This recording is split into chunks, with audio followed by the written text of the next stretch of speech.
With the water pump installed, the next step is to mount the backing plate onto the motor, and we've run into a slight issue in that the cup that goes over the water pump is not fitting down over the body of the oil pump. So there's a where the we're not getting in focus here. Let me take the so what we can see is that it's not slipping down over top. So what's happening is it on the ear where I've got the little black marked off here. Here we go. I've got the black marked off over here. Same thing over here. There's little black marks on there. The body of this oil pump is just a little too big for that to slip over, and this is an issue. I went back out to the supplier, and so what needs to be done is this needs to be ground down in order for that to slip down over top.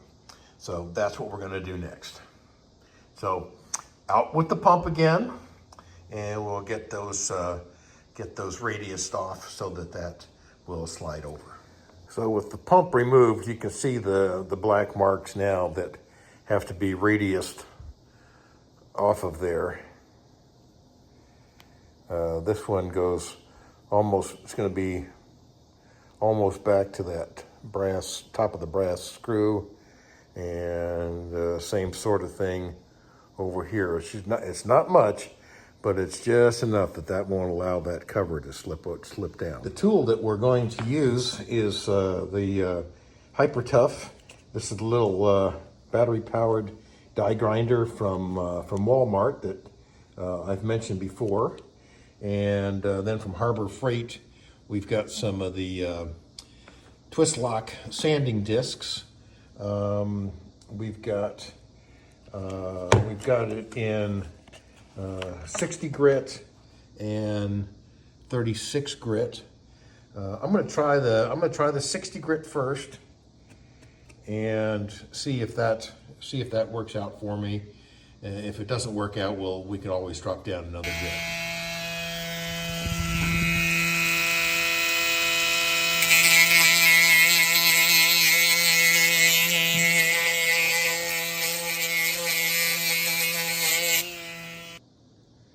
You can see where we've got where we've dressed up the outer edges of that housing to relieve the excess metal. Used both the Hyper Tough and then dressed it up a little bit with a fine file. And I think we've got this. This job tackled.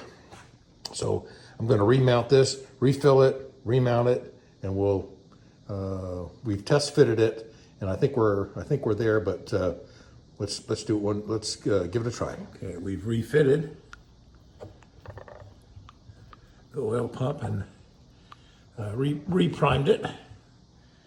We can probably see some of the oil flowing through there, and so we're going to mount this back up.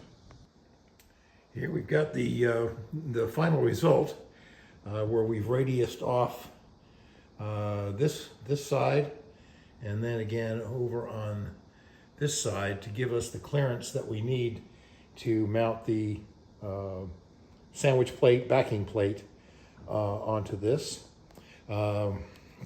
This is the gasket that'll be going in between, and all we have to do now, since we know this will go down, what we'll need to do now is prepare this gasket and the backing plate surface, and we can begin mounting all of the bolts. Here's our final test fit of the backing plate. We can see that our locating dowel here at the top is fully seated. Our one in the back is nice and flush. This is firmly down on the surface of the block. So the only thing that remains now is we'll prepare the gaskets, get this bolted down.